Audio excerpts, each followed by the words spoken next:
ሲኖዶሱ በማይጨው ሀገረ ስብከት ሲተዳደሩ የነበሩ 6 ወረዳዎች ራሳቸውን ችለው በሀገረ ስብከት ደረጃ እንዲተዳደሩ መወሰኑ ሕገወጥ ነው ሲሉ የትግራይ ኦርቶዶክስ አባቶች ተናገሩ።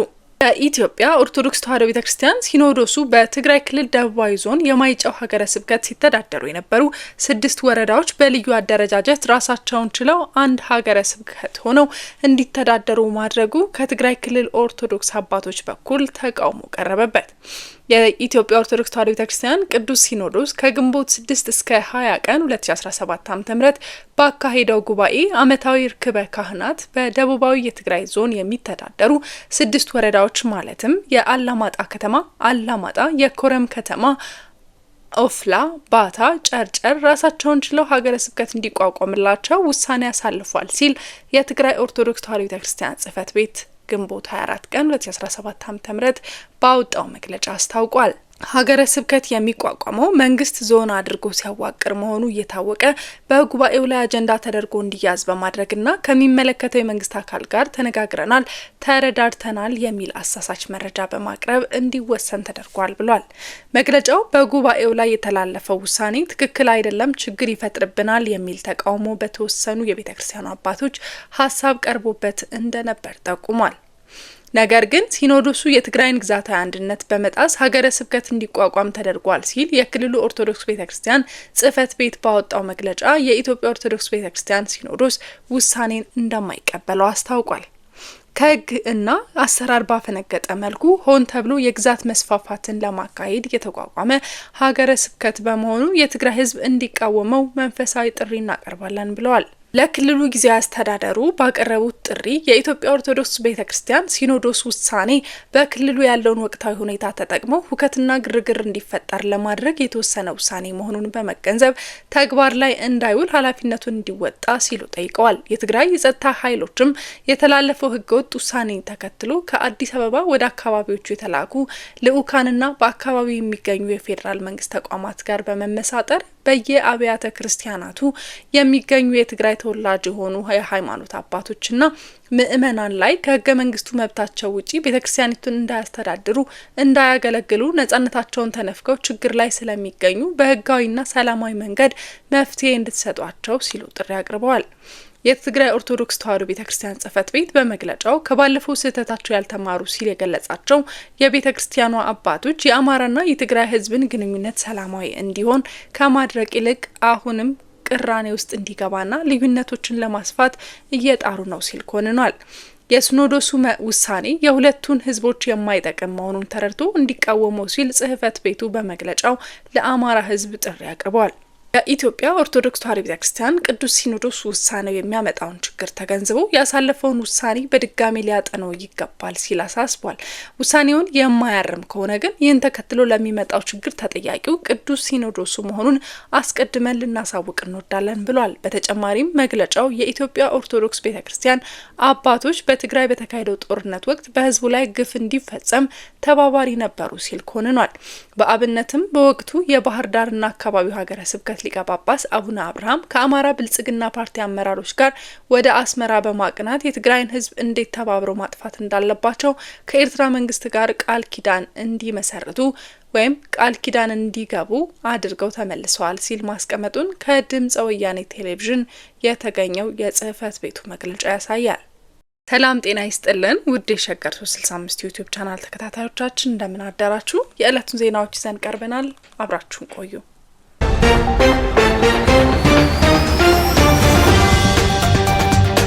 የምንከተለው ርዕዮተ ዓለም ህወሓትም ሆነ ኢህአዴግ በዓለም ማህበረሰብ ዘንድ ይቀርብባቸው የነበረ ትችትን ከመሰረቱ የሚያርም ነው ሲሉ ፕሮፌሰር ክንደያ ገብረ ሕይወት ተናገሩ። ዴሞክራሲ ስምረት ትግራይ ፓርቲ ወይም ስምረት የሚከተለው ርዕዮተ ዓለም ህወሓትም ሆነ ኢህአዴግ በዓለም ማህበረሰብ ዘንድ ይቀርብባቸው የነበረ ሂስን ከመሰረቱ የሚያርም ነው ሲሉ የፓርቲው የውጭ ግንኙነቶች አስተባባሪና የቀድሞ የጊዜያዊ አስተዳደር አመራር ፕሮፌሰር ክንደያ ገብረ ሕይወት ለመገናኛ ብዙሃን ገለጹ። የኢትዮጵያ ብሔራዊ ምርጫ ቦርድ ለዲሞክራሲያዊ ስምረት ትግራይ ፓርቲ ስምረት ጊዜያዊ የምዝገባ ፈቃድ ግንቦት 18 ቀን 2017 ዓ.ም ሰጥቷል። የፓርቲውን ምስረታ ዓላማና ርዕዮተ ዓለም በተመለከተ ገለጻ ያደረጉት ፕሮፌሰር ክንደያ ዓለማችን አሁን የደረሰችበት አስተሳሰብ ግምት ውስጥ ያስገባ የአካባቢውን እና የሀገሪቱን አጠቃላይ ሁኔታ ታሳቢ ያደረገ እንዲሁም ትግራይ ውስጥ በተለይ አርሶ አደሩ በወጣቱና በምሁሩ እየተከታተለ ያለው የለውጥ ፍላጎት ለማሟላት ታሳቢ ያደረገ አስተሳሰብ አስፈላጊ መሆኑን ጠቁመዋል። የፓርቲው ርዕዮተ ዓለም የዜጎች መብትና ነጻነት በከፍተኛ ደረጃ ማክበርና ማስጠበቅ የሚያስችል መሆኑን ገልጸው በሌላ በኩል ደግሞ ህወሓትም ሆኑ ኢህአዴግ በዓለም ማህበረሰብ ዘንድ ይቀርብባቸው የነበረ ሂስን በመሰረቱ የሚያርም ነው ብለዋል። አያይዘውም በቀጣይ በክልሉ በሚደረገው የመስራች ጉባኤ ላይ የፓርቲው ከፍተኛ አመራሮች እንደሚሳተፉ ገልጸው አሁን ላይ የደህንነት ስጋት መኖሩ እውነት ቢሆንም ጊዜያዊ አስተዳደሩ ይህንን ችግር ለማቃለል ይሰራል የሚል ተስፋ አለን ሲሉ ተናግረዋል። የትግራይ ሰላምና መረጋጋት እውን ለማድረግ የበኩላችንን ሚና እንወጣለን ያሉት ፕሮፌሰሩ የፌዴራል መንግስትም እዚህ ላይ ትርጉም ያለው ስራ መስራት ይጠበቅበታል ሲሉ አጽንኦት ሰጥተዋል።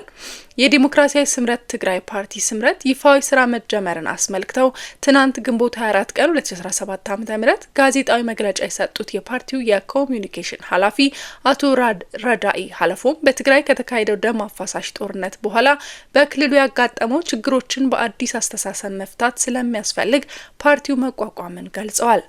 በትግራይ የተረጋጋ ህይወት የለም ያሉት አቶ ረዳኢ አክለውም የትግራይ ህዝብ የተለየ መንገድ ያስፈልገዋል። በአባልነት የነበርንበት ድርጅት ደግሞ አዲስ አስተሳሰብን ለመቀበል አቅም የለውም ብለዋል። በዚህም አዲስ አስተሳሰብ ያላቸው ኃይሎች አደረጃጀት ፈጥረው መታገል አስገዳጅ መሆኑን ገልጸው የፓርቲው አመራሮች ከዚህ ቀደም በትግራይ ጊዜያዊ አስተዳደር ኃላፊነታቸውን በነበሩበት ወቅት በተፈጠረው ምቹ ያልሆነ ሁኔታና የደህንነት ስጋት የተነሳ መውጣታቸውን ጠቁመዋል። አቶ ረዳኢ በዚህ ተጨባጭ የደህንነት ስጋት ውስጥ ፓርቲ አደራጅቶ መቀጠልን በተመለከተ ሲናገሩም ችግር የሚፈታው በመታገል ነው ብለዋል። በዚህም ዴሞክራሲያዊ ስምረት ትግራይ ፓርቲ ዋና ጽህፈት ቤቱን በመቀሌ እንደሚያደርግና በቀጣይ የአንድ ወር ውስጥ ከክልል እስከ ቀበሌ ያሉ አደረጃጀቶችን መፍጠር እንዲሁም የፓርቲውን አባላት ምልመላ እንደሚያካሂድ አመልክተዋል። ተጨማሪም ፓርቲው አዲስ አበባን ጨምሮ በተለያዩ አካባቢዎች አደረጃጀቶችን እንደሚፈጥር ጠቅሰው እነዚህ እንቅስቃሴዎች ከተጠናቀቁ በኋላ አንድ ወር ተኩል በሚሆን ጊዜ ውስጥ በትግራይ መስራች ጉባኤውን ለማካሄድ ማሰቡን ጠቁመዋል። አቶ ረዳኢ ኤርትራን አስመልክተው ሲናገሩም ኤርትራ ሉዓላዊ ሀገር ናት፣ ግንኙነት ማድረግ የምትችለው በፌዴራል መንግስቷ በኩል መሆን አለበት ያሉ ሲሆን ከኤርትራ ጋር የሚደረግ መርህ አልባ ግንኙነት መልሶ ሰላማችንን ነው የሚያደፈርሰው ብለዋል። አቶ ረዳኢ ሀለፎም አክለውም የቀድሞ የትግራይ ጊዜያዊ አስተዳደር ምክትል ፕሬዝዳንት ሌተናል ጄኔራል ጻድቃን ገብረትንሳኤ ይህን ሀሳብ እንደሚደግፉ ጠቁመዋል። ከዚህ በፊት በአቶ ጌታቸው የሚመራው ከህወሓት የተከፈለው ቡድን አዲስ የፖለቲካ ፓርቲ ለማቋቋም በሂደት ላይ መሆኑ መዘገቡ ይታወሳል። በወቅቱ የፖለቲካ ፓርቲው የሊበራል ዲሞክራሲ ጽንሰ ሀሳብ የሚከተል መሆኑንና ትግራይ ሊበራል ዲሞክራሲያዊ ፓርቲ በማለት ለመጠራት መወሰኑን ከአመራሮቹ መካከል አንዱ መናገራቸውን ቢቢሲ ዘግቧል።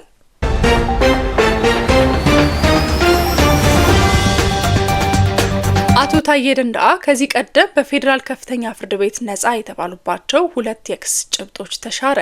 የአቶ ታዬ ደንደአ የህግ ጥበቃ አበራ ንጉሱ ለሚዲያቸው እንደተናገሩት የፌዴራል ጠቅላይ ፍርድ ቤት ዛሬ በዋለው ችሎት አቶ ታዬ ነጻ የተባሉባቸው ክሶችን በመሻር እንዲከላከሉ ትዕዛዝ ሰጥቷል ብለዋል። የፌዴራል ከፍተኛ ፍርድ ቤት ልደታ ምድብ የጸረ ሽብርና ህግ መንግስት ጉዳዮች ችሎት 30/12/2016 ዓ.ም አቶ ታዬ ከተከሰሱባቸው 3 ክሶች ውስጥ አንደኛው በመንግስት ኃላፊነት ላይ እያሉ የህዝብና የመንግስት የተሰጣቸውን ኃላፊነት ወደ ጎን በመተው የጸረ ሰላም ኃይሎች ሀሳብ ተቀባይነት እንዲያገኝ በማሰብ በግል ትስስር ገጻቸው የታጠቁ ኃይሎችን የሚደግፍ መልእክት አስተላልፈዋል የሚለውን መከላከል ሳያስፈልጋቸው ነጻ ተብለው ነበር ብለዋል ጠበቃቸው። አክለውም የዋስትና መብታቸው በሰበር ሰሚ ችሎት ከተጠበቀላቸው በኋላ ከህግ ፍቃድ ውጪ የጦር መሳሪያ ይዘው መገኘት የሚለው አንዱን የክስ ጭብጥ እንዲከላከሉ በተሰጠው ብይን መሰረት በከፍተኛ ፍርድ ቤት እየተከታተሉ ነበር። ሆኖም ዛሬ አቶ ታዬ ነጻ በተባሉበት ክስ ጭብጦች ላይ ቅሬታ እንዳለው የገለጸው አቃቢ ህግ ተከሳሹ በቂ ማስረጃ ቀርቦባቸው መከላከል ሲገባቸው ነጻ መባላቸው አግባብነት የለውም በማለት ለፌዴራል ጠቅላይ ፍርድ ቤት ሁለተኛ ወንጀል ይግባኝ ሰሚ ችሎት የኢትዮጵያ ወንጀል ህግ አንቀጽ 251 /ሐ ጠቅሶ ይግባኝ ማለቱን ተከትሎ ጉዳዩን ሲከታተል የነበረው ፍርድ ቤት ዛሬ ግንቦት 25 2017 ዓ.ም ነጻ የተባሉበትን ክሶች ብይን ሽሮ እንዲከላከሉ አዟል። ጠበቃቸው አቶ አበራ ንጉሱ ለውሳኔ ብቻ ዛሬ በአምስተኛ ተለዋጭ ቀጠሮ መገኘታቸውን ጠቅሰው ችሎቱ የስር ፍርድ ቤት ውሳኔን ሽሮ እንዲከላከሉ ብይን በመስጠቱ ቅሬታ እንዳላቸው ገልጸው በቀጣይ ለሰበር ሰሚ ችሎት ይግባኝ እንደሚሉ ገልጸዋል። ይሁንና ደንበኛቸው ችሎት ተከታትለው ከተለያዩ ከቀትር በኋላ 10 ሰዓት በፌዴራል ፖሊስ መወሰዳቸውን ከአቶ ታዬ ባለቤት በስልክ እንደተነገራቸው ገልጸዋል።